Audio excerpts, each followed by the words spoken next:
Simple question de choix. Histoire et faits de la Bible, utile pour nous aujourd'hui.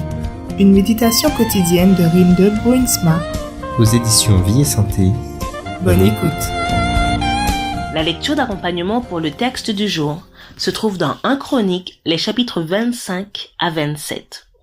Tout cela était sous la direction de leur père pour le chant de la maison du Seigneur, avec des cymbales, des luttes et des lyres pour le service de la maison de Dieu. 1 Chroniques, chapitre 25, verset 6. La musique et le chant étaient une facette importante de tous les services du sanctuaire. David avait prévu que des centaines de musiciens professionnels s'occuperaient des chants et de la musique. À travers les siècles, et certainement aussi après l'apparition du christianisme et son développement dans le monde entier, la musique est restée un élément essentiel, permettant aux croyants d'exprimer leurs sentiments envers Dieu.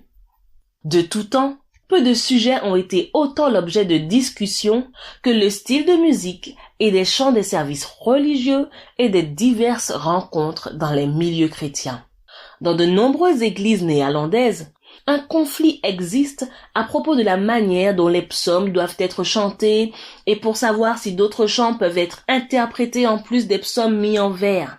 Dans la plupart des églises, l'introduction d'un nouveau recueil de cantiques a conduit à des discussions approfondies et même à un amer désaccord.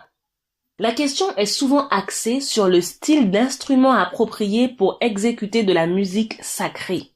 Pendant très longtemps, l'orgue a occupé une place à part. Mais au cours de la première période qui a suivi la réforme de l'Église, au début du XVIIe siècle, l'orgue a été banni de l'Église parce qu'on estimait que cet instrument n'avait pas sa place dans un service religieux protestant. Aujourd'hui, l'orgue a pratiquement disparu et il a fait place à une foule d'instruments différents. Beaucoup de gens, cependant, ne se contentent pas d'un piano ou d'une guitare et certainement pas d'un ensemble accompagné d'une batterie.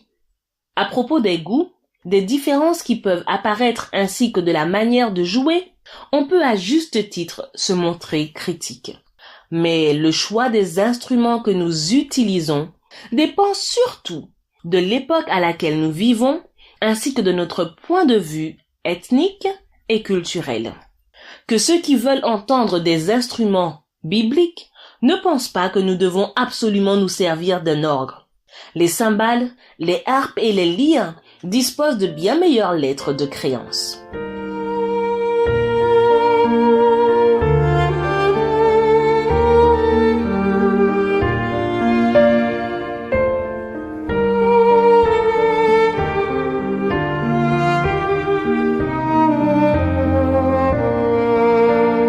Prions ensemble.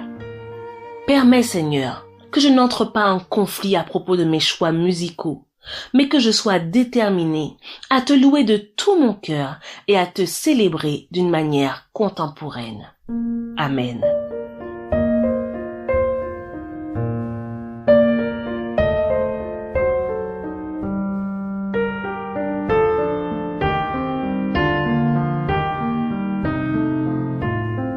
À bientôt, cher ami.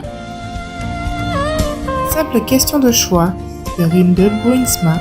Aux éditions Vie et Santé.